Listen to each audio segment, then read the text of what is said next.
What is up, everybody? Welcome back to the vlog. My name is Filip Latocha, and today we are comparing and contrasting two particular Nike shoes.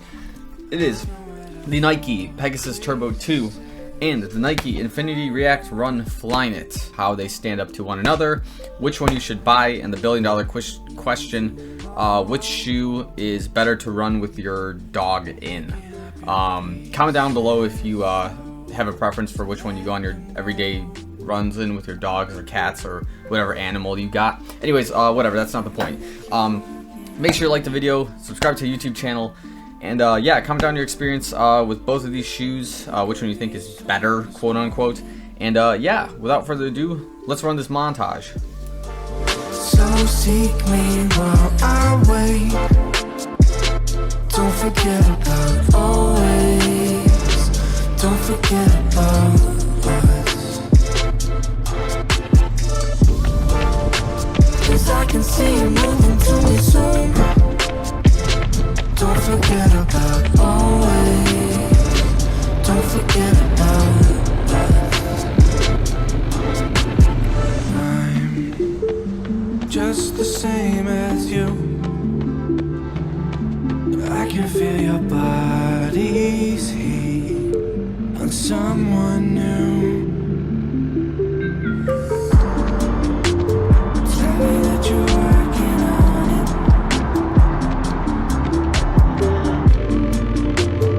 You can be so despondent. So seek me while I wait. Don't forget about always.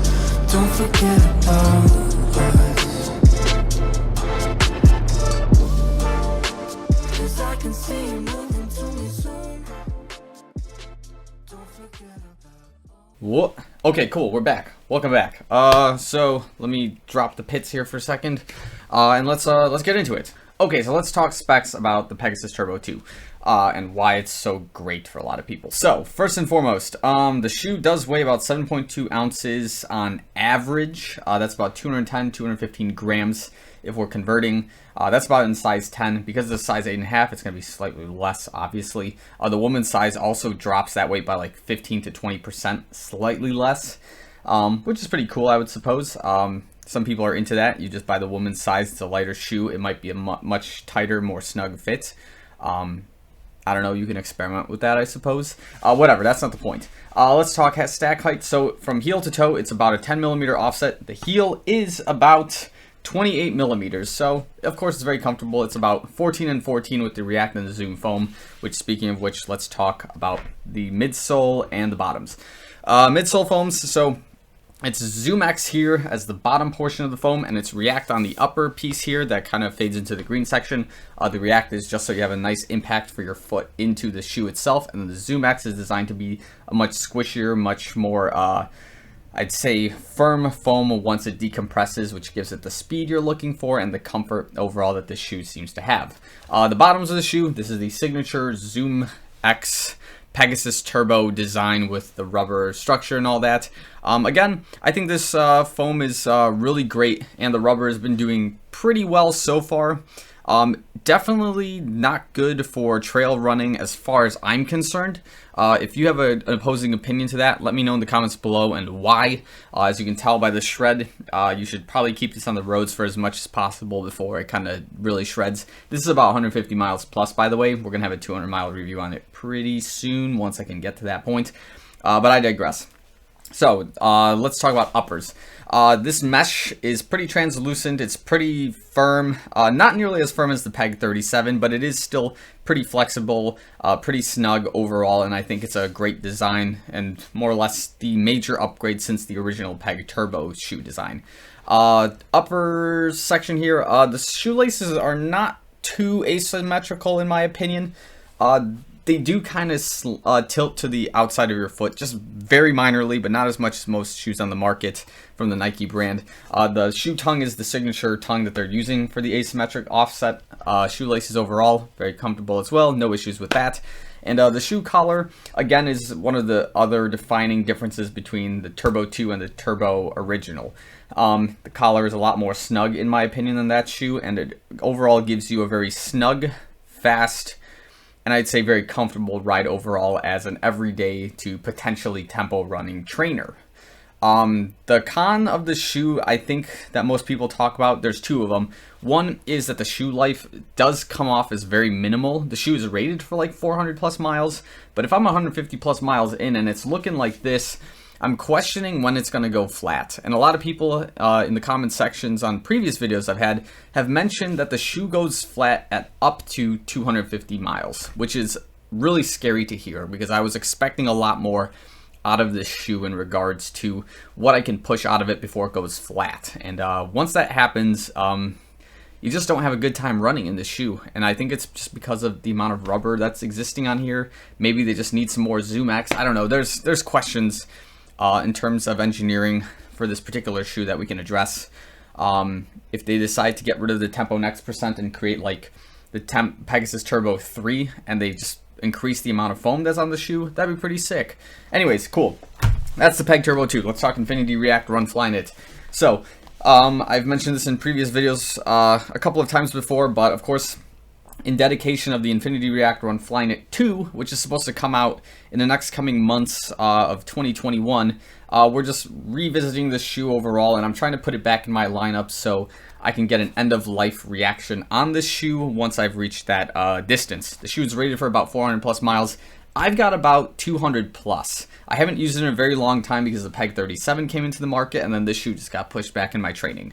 And I did myself a big accident in this shoe where I literally stepped through like a foot of concrete, of wet concrete for that matter, and the shoe just had to get washed, dried up. It was a great mess. But as you can tell, no more concrete. It was pretty great. I don't have video of it, but I would be very ecstatic to have that footage. I would like make that the 15-second clip on my channel. Anyways, here we go. Let's talk specs here. So the shoe in size 10 weighs about 9.8 ounces. This is 8.5, so it's going to weigh less. It's going to be like 9.6, 9.7. Not a huge difference. That overall puts at about 275 to 280 grams on average. You can always deduct or increase based on your shoe size. The woman's size does go down about 15 to 20% from that, and it is a lot more of a snug fit to my understanding. I haven't worn the woman's shoes, but this is just, of course, things that I've read online about that particular weight. The stack height, the offset is about 8 millimeters to my understanding. That is correct. And the heel is about a 30 millimeter drop, which is pretty big. And as you can tell, this Swiss cheese spaceship design for the shoe gives it a huge amount of React foam, which now we're going into rubber in the bottoms. This React foam is very comfortable, very, I'd say very dense, and it's very good to run in and have less impact while you're running overall. And I think that's the intention of this shoe, as it is marketed for being more of a recovery, injury prevention style shoe, as well as an everyday trainer. The bottoms, as you can see, this is just a React Run Flyknit. It's just signature design. It's very unique. I like it overall. It is more designed for road running than mostly anything else. I don't know how it would fare on like wet conditions necessarily. I think it did well the last time I remember running in it. But it is probably also easy to get away with running on trails with it because of how much React foam there is on it. But I don't think you'll have great grip on those types of conditions. Of course, this shoe is not shredded all too bad. This one, however, the shred on the outside is just kind of really coming up at 200 plus miles. It looks like we can keep going though. Once we get it to the React foam and we start losing that grip and that strength basically on your snap of the foot from your shoe, we'll kind of see how that goes. The shoe is rated at 400 plus miles, so we're just gonna kind of have to play that out by ear. Let's talk about the upper. It is Flyknit upper, as you can see, which is got a lot of mixed reviews, mixed reactions based on who you ask. In this case, it is kind of very translucent, very flexible, very comfortable in my opinion. Making the toe box a little bit wide is also something that could be a result of the Flyknit material. I don't think the toe box is supposed to be wide overall anyways. The shoelaces, they are just straight across. They're not really asymmetrical as far as I can see. That being said, there is one major con about the shoelaces we'll get to in just a second here. The shoe collar, also because it's Flyknit, it takes some time to get used to. Two major cons of this shoe in particular. One is that because the shoe collar is so narrow here in the foot, when you take turns, it feels like your foot's gonna fly out of the shoe, especially like you're taking sharp turns for that matter. So you've got to really tie the shoe down really well in order to prevent this. but that comes into our second problem, which is that there's no place to put this extra shoelace in while you're in the middle of your run or before you get into it. So my strategy always has been to tuck the shoelaces on the outside of the foot into this area here, next to the shoe collar, but because there's so little shoe collar, it's very hard to do that. And this kind of creates problems when you're trying to lock yourself down in this shoe. And I believe that the Infinity React Run Flyknit 2 has the solutions to basically fix this issue. I haven't looked into it too much, but I think they're adding a little bit more shoelace area for lockdown in the particular pair. Not too important for this particular comparison. We'll get into that comparison in a future date. The other thing we can discuss about the Infinity React Run Flyknit is this support rubber that kind of goes around the heel of the shoe. It is part of the signature design of the shoe to have this like lockdown basically, which I like. It just basically keeps the heel stability kind of in check, which I guess is Nike's way of trying to prevent some injuries. Not 100% sure, but it is very stable. It's very comfortable. It's not really bothering me on my runs, as I am more of a midfoot, forefoot striker in this kind of case. All right, let's compare and contrast. So, first things first, why would you buy each one? Well, the Pegasus Turbo 2 is definitely the lighter shoe of the two. That being said, it's a great everyday trainer. It's a great speed runner overall in this particular case. So if you want to try to push more tempo workouts, the shoe is light enough. The Zoom X with the Infinity React, Zoom X with the React foam overall gives you a very fast, comfortable feeling while you're in the shoe, and it allows you to keep kind of pushing further and further, and it allows for that endurance in your speed workouts to happen if you ever do them. That being said, the major con with this looks like it's going to be the lifespan of this shoe. Which is really sad. If it's going to be about 250 based on people reviews, but it's supposed to be like 400 on the website, but the shoe is beginning to look more or less something like this after 150 plus, then that's going to be the major con, is that the lifespan of the shoe is going to collapse, with the flip side being that you're going to get speed and comfort out of this shoe on those days that you request them. Now, with the Infinity React Run Flyknit, the shoe is obviously a lot heavier, almost 2 to 2.5 ounces heavier depending on how you look at it. But the shoe life overall has been confirmed based on, a consensus that I've seen on multiple videos to about 400 plus miles. That being said, this shoe, I've used it previously as a speed workout shoe because I didn't really know the weight. I didn't really know its purpose at the time that I was doing so. But the endurance of keeping those faster paces is a lot more difficult because of how much the shoe weighs and how little technology there is existing on this shoe to give you that extra snap. This is supposed to be more of an everyday to recovery trainer to prevent injuries rather than a shoe you would use on your speed workouts. That being said, you can probably still get away doing some speed workouts on it. You're just not going to get the speed you think you're going to get versus a Peg Turbo 2 or a Tempo Next Percent or a Vaporfly, or maybe even a Peg 37 that's built with gooey rubber instead of traditional. What else can we say? Trail running. I would rather get the Infinity React Run Flyknit for a more of a trail running kind of scenario, but if you know you're going to be strictly on the roads, Pegasus Turbo 2 is definitely the play as far as I'm concerned. No questions asked about that. The React foam plus this rubber padding is much more dense and much more comfortable than Zoom X with React only. Let's talk what else. Of course, which one should you buy and why? As I've explained, it depends on what you're trying to accomplish with the shoe. If you are looking for speed out of an everyday trainer in road conditions primarily, the Peg Turbo 2 is your play.